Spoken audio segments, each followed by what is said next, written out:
Hey, welcome back. Got another fun little project for you here today.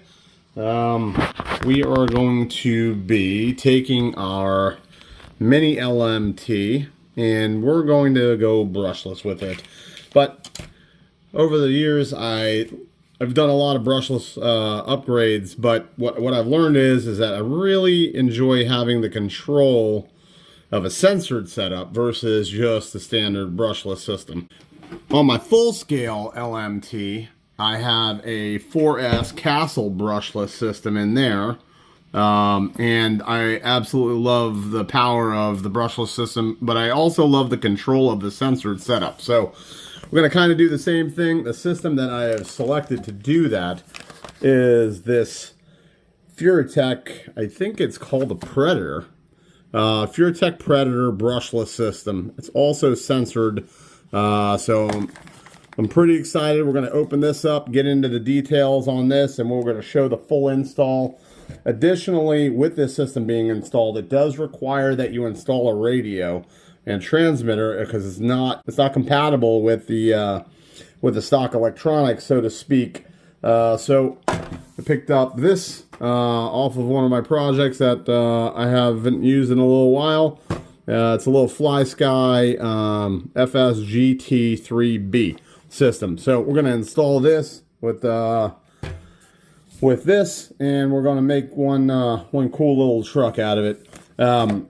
As you know, I got the idea to use these tires from Malkovich's channel, and I've designed these body mounts. This is a TRX4 body that is on this Losi LMT.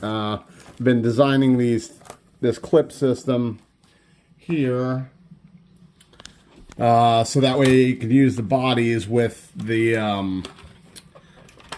LMTs. So it still has the stock Traxxas clip system, and it's installed on the truck with the 3D printed mounts that I designed and have been using on this. So we got the big tires. These tires are off of a TLT1 old Tamiya truck, and I love the way that it looks. But what I notice is it's kind of pulling back on the performance a little bit of the vehicle. So we're going to step it up, put the brushless power in here. We're going to resolve that problem. We're going to have the fully capable, pretty scale looking Bigfoot monster truck, the way that it was intended to be. So as usual, we've got instructions, but my pride keeps me from using those, so I will get rid of that, and we will dive right into the Furitek system. Now it is compatible with the factory battery, so I kind of like that. We can still use the factory battery for the truck, because why not, right? I mean, you already have them. So this is what the system looks like. There we go. So got the little Furitek system here. It's got a little built-in on-off switch. I kind of like that. On the Traxxas system, there's not even an on-off switch. And then we go into a little Furitek in-runner. Look at that tiny sensor cable. Holy cow. I hope that survives. And we're going to use the stock pinion from now, but I did order some different pinions to use on this. So it's a 5600 kV. Should have plenty of top end, and hopefully with the censored setup in here, it will kind of be manageable at lower speeds. I think that they'll do a good job. I've heard nothing but good things about the Furitek stuff. So it does include this little adapter here, which allows you to run it on the receiver. So that will take it from this little ESC, and it will plug right into your receiver. So we'll get this all mounted up, and we'll see how it goes. So let's dive right into it. I'm gonna take you through the entire install, so you will see my frustrations as they're unfolding, and you'll see whatever challenges we have. So we're going to get right into it. I have not taken anything really off of this truck yet, so we're going to kind of learn this together. I'm going to need to get this bar out of the way, and we might find out after that it didn't need to take off half of this stuff, but we will see. So it looks like we've got a few screws here. 1, 2, 3, 4, 5 screws here on this. And for the magic of editing, I will speed you through all this. Okay, let's see if that pops off now. And it does. Okay, so we got 1, 2, 3, 4, 5 screws for this little motor protector. I'm going to set that aside for the moment, and we'll get the motor cover / transmission cover removed. Looks like we got 3 screws that kind of keep the cover on. I'm assuming that this is going to pop off. That bottom screw is considerably longer. So just so that you remember where things go, I always kind of pop them back where they came from. And that just kind of keeps everything working for me. So everything up until this point has been using the 1.5 millimeter hex. But it looks like we're getting into a different size here. The motor is retained by the next size up. So, all right, for the second part of this, we're going to go ahead and use the 2 millimeter, and we will remove the motor. So we've got 2 screws that hold the motor in place here. Just like a typical motor mount, nothing major here.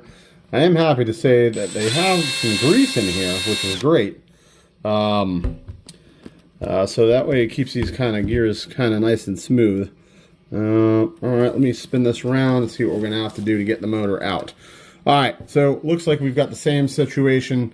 We've got this little guard on here that we're going to remove just to try to make this a little easier. Switch back over to the 1.5 millimeter bit, and we'll pop the screws off. Let's see if it's the same corner.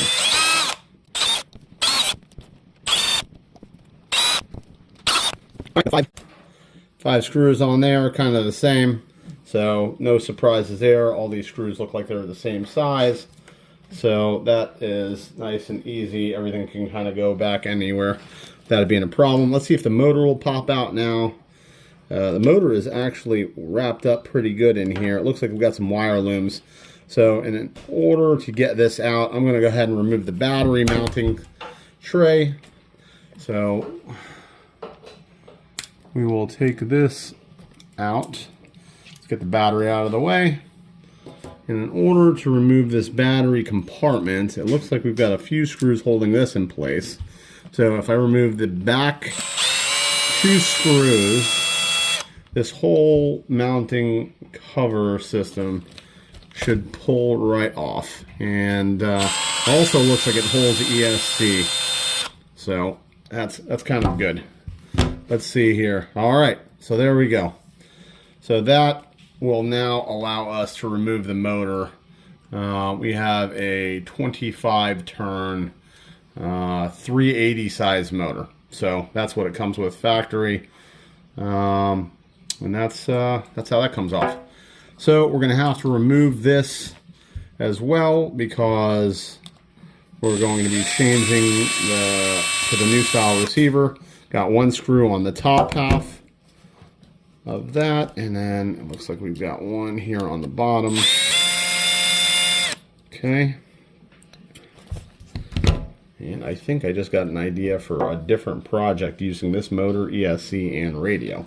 So we will move over to that at another time. And also I'm going to pull this cover off here because this has the battery plug. So we've got 2 screws there. Okay, that pulls off. We can release this. And I may be able to install the Furitek one in that same location. We will find out soon. So put those screws over here. All right, now this looks like it's just kind of stuck in place with some 2-sided tape. No other hardware holding it in place. So we're going to, wow, use good tape on this. Hang on. Alright, so Losi put the good tape on here. So we will just kind of pry this off with a little leverage device. And now that's out of the way. Go ahead and disconnect the front steering servo. And that's this whole little setup here in one unit. Okay, so I'll move that out of the way. And we need to remove, we're going to need to remove the pinion off of here. Now, I've heard that these are very difficult to get off, so I'm going to just see how it goes here. Hopefully, that's not the case for us.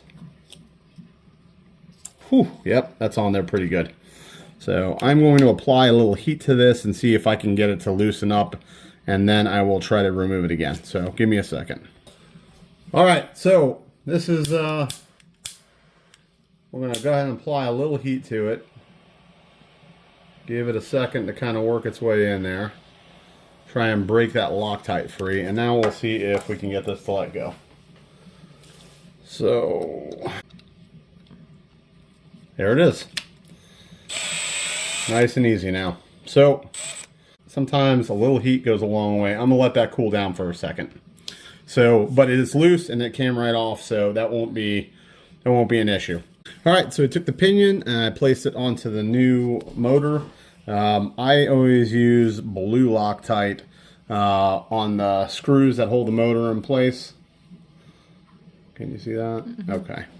All right, so I applied some blue Loctite to the screw, and I'm just gonna put that in place for now. Not gonna tighten that up. I'm gonna get it in place, and we're just gonna make sure that we set the depth on it properly. So I'm just gonna take this and just put it in place, not attaching it.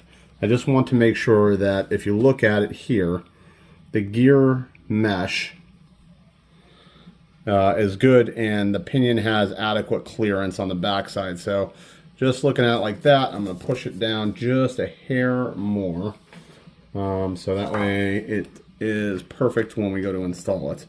So that looks good. It doesn't look like there's any binding there, which is perfect. And I'm going to go ahead and tighten this down now.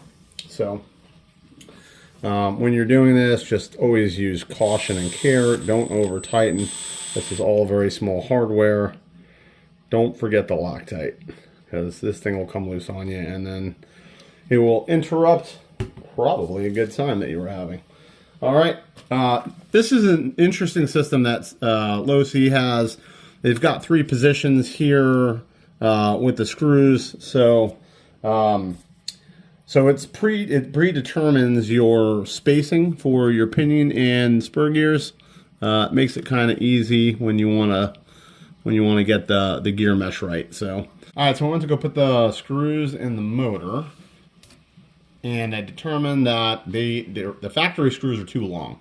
So I went to my kit where I just have a pile of random screws in here from projects and stuff, and turns out still didn't have that size. So went to plan B.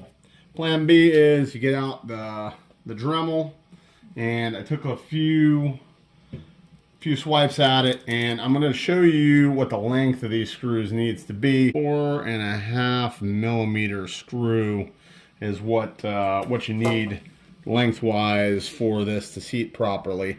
So we'll pop those in, and now we've got the motor kind of tightened down here. So everything is secure the way that it needs to be. Okay, so here's a little installation note. So as you're installing the motor, this is the orientation that I had to mount it in so that everything has clearance once it's installed. So I'm running the wires on the back side over here, and this is all going to tuck under the back. Everything will now clear when you put the bracket on. When I had the motor rotated in the opposite direction, all of this was making contact with the bracket here. So that is the direction that I have installed this in. So hopefully that will save you some time. So this is in the upright position. If you look at it now, The motor connections are on that side, the sensor wires on that side, and it will allow you to install this bracket with the adequate clearance that you need. So we're gonna get back to it, and you always run into like little things with RC cars, so that's why, yeah, sometimes you just got to be kind of creative. Let me just add a little bit of extra grease in there. That's never a bad decision to put extra grease. And you will find that I go heavy on the grease all the time, and I do that on purpose. I just think that it adds a little extra protection, keeps everything kind of moving the way you want it to. Plus, it's all pretty protected inside this case here, so should keep that grease like free and clear of debris for the most part. So we've got that back in place. I'm going to go ahead and send all those screws home, and then we'll back down. Good. Good. Pop a couple screws in here, just kind of hold them in place, and then we'll get these things back on. So those are the two that particularly hold the plate for the... Oh my God. Oh my God.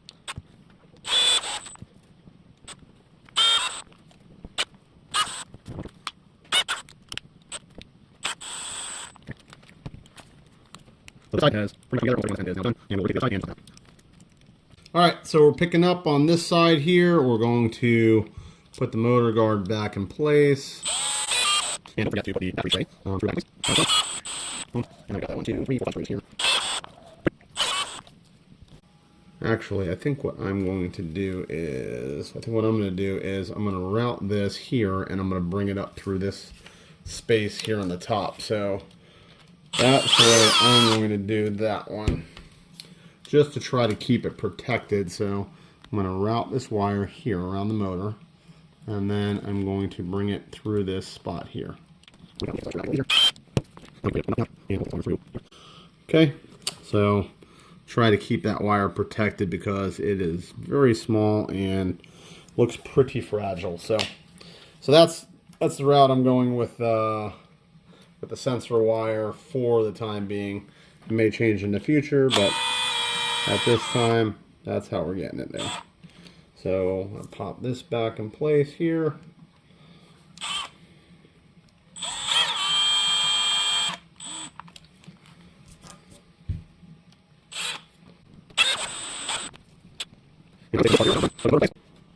Alright, so I chose to route the wires for the ESC motor connection on that side, and if you look here, it really just kind of holds this in place.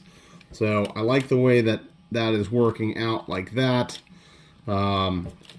Just kind of a good setup with the layout that I've got and with the equipment that I'm going to use here. Pop a little two-sided tape on there, and we'll kind of place that down there. Hold that nice and tight. And then the Furitek system came with a little two-sided tape to make things a little easier on you. Okay, tell me if this has happened to you before.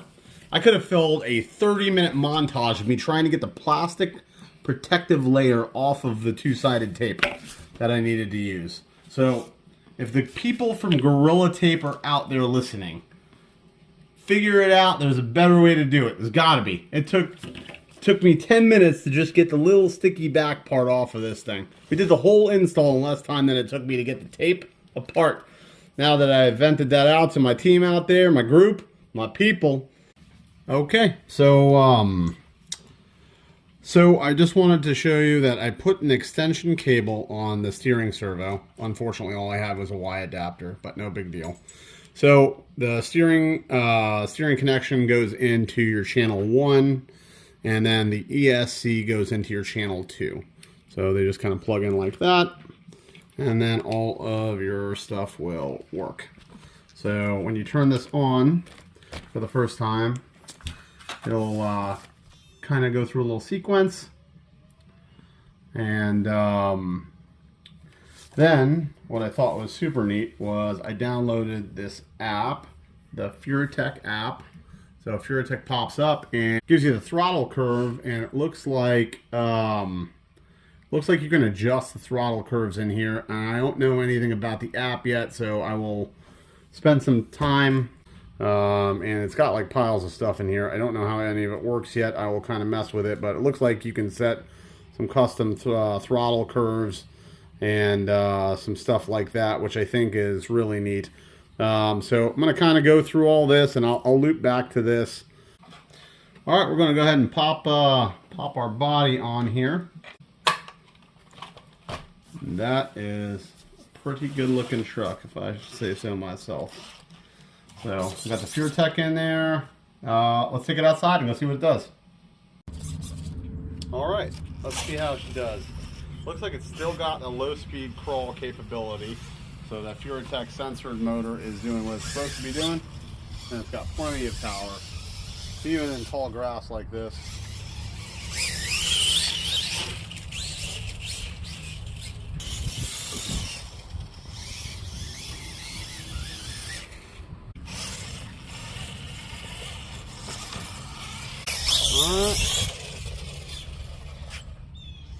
It's got plenty of speed. Probably too much. And I don't want to roll it and beat up the body, but I can tell you that it will do wheelies on demand. So, even with the bigger tires on there. Hey, I want to thank everybody for watching. I hope you've enjoyed the content. If you do, please give us a like. It certainly helps out. And we will see you on the next one.